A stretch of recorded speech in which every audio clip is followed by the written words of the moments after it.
Take a hike, Mr. Bureaucrat. We've heard what you have to say. No thanks, we'll stay. Free men and women, living the American way.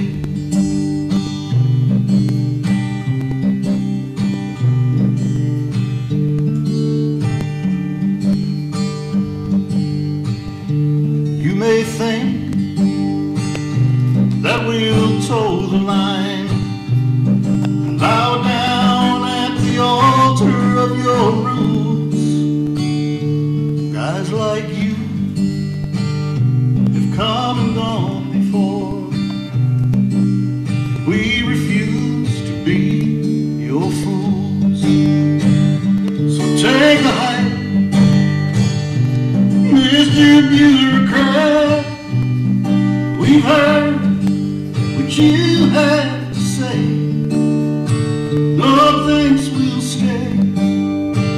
Free men and women, living the American way.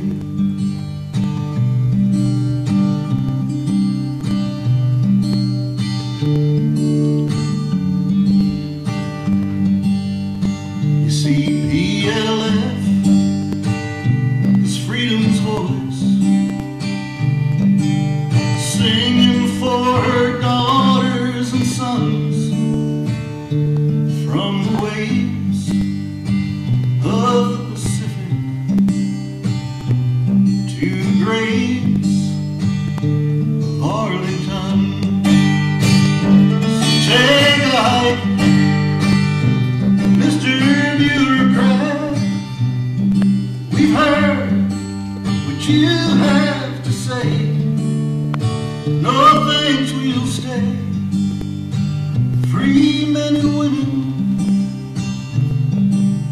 living the American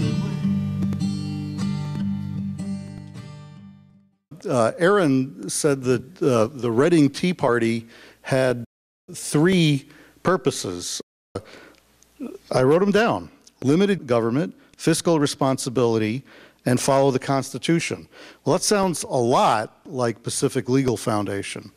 And if you know a little bit about the way in which Pacific Legal Foundation was started, then you'll know why those 3 goals are our goals.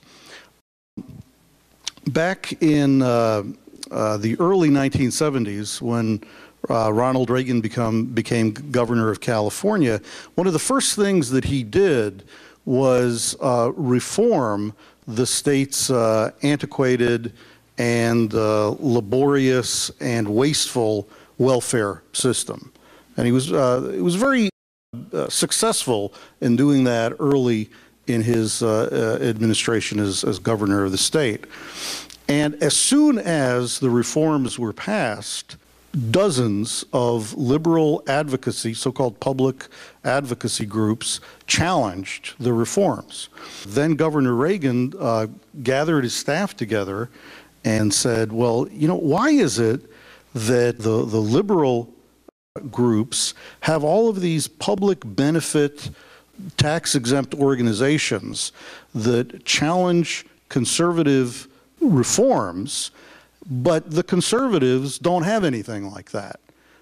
Shouldn't the conservatives have a voice in the courts for the public benefit? And his staff thought that that was a great idea, and so that was the seed that then Governor Reagan planted that started Pacific Legal Foundation in 1973. And the first substantive parts of the organization, the first work that we did, was in the area of welfare reform as a conservative public benefit group of advocates fighting for the reforms against the liberal advocates fighting against the reforms. Well, since 1973, PLF has grown, and right now we are, I believe, the largest conservative/libertarian public advocacy organization in the entire nation. And we focus on some limited areas, but I think very important areas. Number one, the area of property rights. Now, you know, to a lot of liberal people, even the term property rights has a negative connotation. You know, they think, well, okay, so these are the fat cats that want to keep all of the stuff that they have for themselves and not share with anybody else. But we think property rights is something completely different from that. We think property rights is actually the fundamental basis upon which individual liberty is grounded.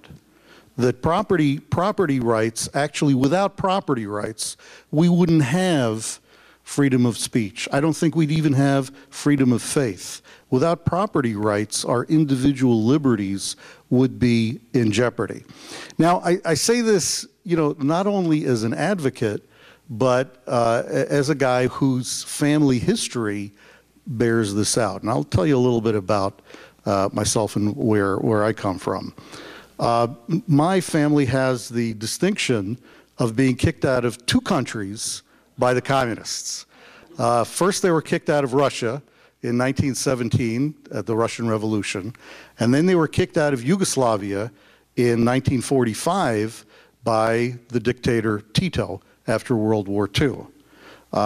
Their political views were not conforming to the socialist model.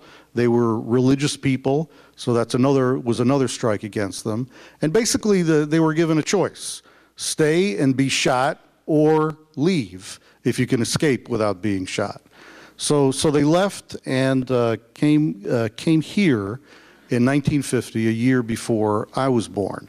So you can imagine with that kind of background, you know, I was raised in a fervently anti-communist, religious kind of context, but I also grew up in the 1960s, and I see that many of you are old enough to remember what the 1960s were like. And one of the things that struck me in the 1960s was the environmental movement. I don't know how many of you remember the headlines of, in Cleveland, the Monongahela River spontaneously combusted from all the toxins that were deposited there. Lake Erie was basically a cesspool from miles and miles away. And so as a young man, I was enamored with the environmental movement. I went to law school and with the idea of saving the world. And so after law school, my first job was as a staff lawyer at EPA in Washington, D.C. And this is 1976, when EPA was just an infant agency. And I spent 2 years there. And I will tell you that those were the worst 2 years in my entire life. And the reason was I went there kind of as an idealistic kid thinking, okay, I'm going to do everything that I can to improve the environment. But what I saw there was anything but people who wanted to improve the environment. There was an agenda, and one agenda only that I saw, and that is, let's increase our power. Let's cast our net as wide as possible and bring as many people under our thumb as we possibly can. I mean, these were environmental Nazis, in the classic sense of the word Nazis. They were out for power and nothing else. And so I stayed there for 2 years. and went into private practice. And though I went into EPA trying to save the world, 35 years later, I'm still working on my own salvation with a lot of pain and suffering. But that's what kind of opened my eyes to what government is like from the inside out. And this is the federal government, Washington, D.C. So when Ronald Reagan became president, I mean, I think that many of us remember there was just a new spirit in the entire nation. And he not only started Pacific Legal Foundation, but really started a new wave of conservative thought and renaissance in the entire country based on individualism, not what I can get from the government, but what I can do for myself. So that's, you know, and I've been, had been in private practice up until about 3 years ago, and joined Pacific Legal Foundation to work for the public interest, for the kind of individual ideals that PLF represents. So let's talk about property rights. What is the concept of property? One of the best examples of why property and property rights are so important to the human condition. I have 3 children, and my middle daughter, when she was 3 years old, her cousin came to visit. And my daughter had a favorite scarf. It was a large pink feathery scarf that went all the way down to the floor, you know, given how tall she was. And it was on the couch, and she wasn't playing with it. And then her cousin went to the scarf and put it on and started walking around with it wrapped around her. And my little 3-year-old pointed at her and said, "Hey, that's mine." And I think that even at that little age, the concept of property, propriety, is ingrained. It's part of the human condition. And, you know, much better than I can say it, James Madison wrote in the Federalist Papers just at the time of the debates for the U.S. Constitution. Here's his definition of what property is. Property in its particular application means that domination which one man claims and exercises over the external things of the world in exclusion of every other individual. In its larger and juster meaning, it embraces everything to which a man may attach a value and have a right, and which leaves to everyone else a like advantage. In the former sense, a man's land or merchandise or money is called property. In the latter sense, a man has property in his opinions, property and in the free communication of his opinions. He has a property of peculiar value in his religious opinions and in the profession and practice dictated by them. He has property very dear to him in the safety and liberty of his person.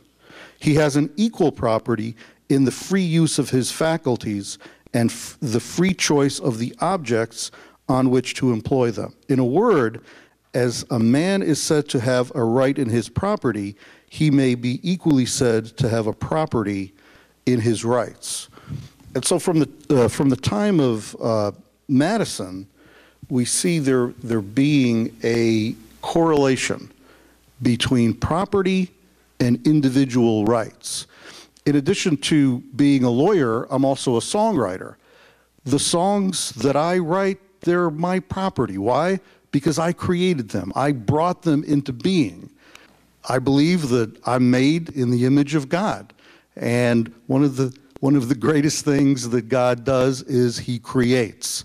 And that's one of the ways in which we're made in his image. We create. So that which we create should be ours, just as what God created is his. And I think there's a theological basis for the concept of property rights, and that concept leads to individual liberty and individual freedom. Back in Russia, under the Tsars in 1917, there was no such thing as individual property rights. The Tsar, as the sovereign, literally owned all of the land of Russia.